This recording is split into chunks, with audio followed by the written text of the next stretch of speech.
Hey, what's up everybody? Welcome back. Brandon again, back in the gym finally. Not that I have necessarily ever left the gym. I'm still training 4 or 5 times per week, but my training has been pretty shitty. Not gonna lie, nothing impressive, and one might argue that your lifting, or my lifting specifically, has never been anything overly impressive. And I would agree with you.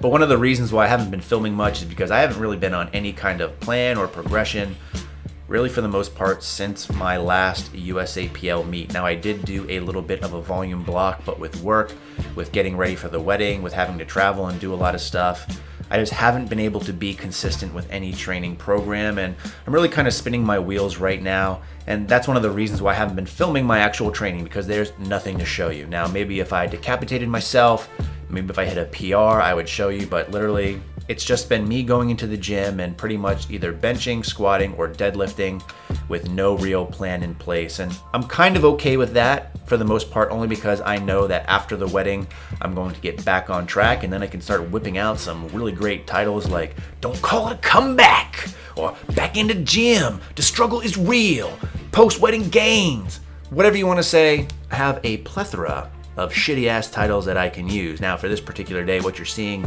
is a 10 by 10 with 190 pounds. So for some reason over the course of the weekend, I just decided I wanted to do some GVT or German Volume Training the next couple of weeks. Part of the problem with my training has been that although I really like doing the compounds, I haven't really been putting in much volume or other effort besides with the accessory work. So I figured GVT might be a good break. And it's a good break for me mentally, only because the past couple of weeks I've been trying to work my way a little bit heavier, but again, because my training has been pretty consistent, my weight's been fluctuating up and down a lot, my strength isn't really where I want it to be, so it's been a little bit aggravating to a point, knowing that I'm losing some strength. So I figured dropping the weight down significantly, in this case roughly probably around 60% or so of my 1 rep max, and doing a ton of volume with it would make me feel kind of good. And to be honest, it did. That's exactly what this training day did. You can see the Beyonce in the background doing some split-legged squats, booty gains. And now that I pointed that out, what can be seen can now not be unseen, and you guys will probably try to be watching her a lot more. So graciously, I will give you this crotch shot instead. You're welcome. Don't you dare look at that Beyonce. That's mine.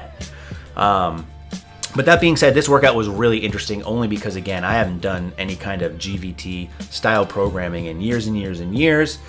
It's probably not the most optimal for most people, but for me on this particular day, it felt pretty good, and I'm gonna go with what feels good. Only because, again, it let me kind of drop the weight more, but because the volume was so high, I still felt pretty fatigued. I felt a pump in my boobies, which is always really good. You guys also get to be benefited by seeing those holes in my elbow, which I think one is genetic and the other one is because I fell and busted my elbow on the ice a few years back, which I made a few videos about. I'm pretty sure I chipped the hell out of my bone and I never got it fixed. But on the bright side, it does look a little bit like Tom Brady's chin, and he is dreaming. Even though I live in New England, I'm not a Patriots fan. I like the Redskins. But let's face it, Tom Brady, a little bit dreamy. I think we can all aspire to be Tom Brady. I mean, who wouldn't want to be sponsored by Uggs boots, or married to Giselle, or making millions and millions of dollars, wearing spandex and throwing a ball around? Life goals, my friend, life goals. But on this particular day, like I said, you're just seeing my bench workout. I also did chin-ups, 10 sets of 10, and that was really it. Didn't do any other accessory work otherwise, not that I necessarily needed it.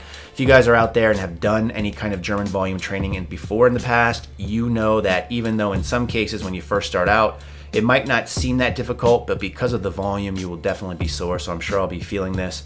I'm excited to see this week doing squats and deadlifts with the same kind of rep scheme. Things should get a little bit real. And although I didn't film the clips of the chin-ups, you can take a look at this Jason Blaha clip from when he did chin-ups. And you can just imagine that it looked awfully similar because, my friends, the struggle is real. And if you find the struggle is too real for you, you can partner up with the National Academy of Sports Medicine like I have to get a 2-week free trial of their services so you can become a certified personal trainer, make all kinds of gains, and make that struggle a little more easy. That's gonna wrap it up for me. I got some wedding to prep for. You guys will see another video later this week. In the meantime, as always, thanks for watching and stay big.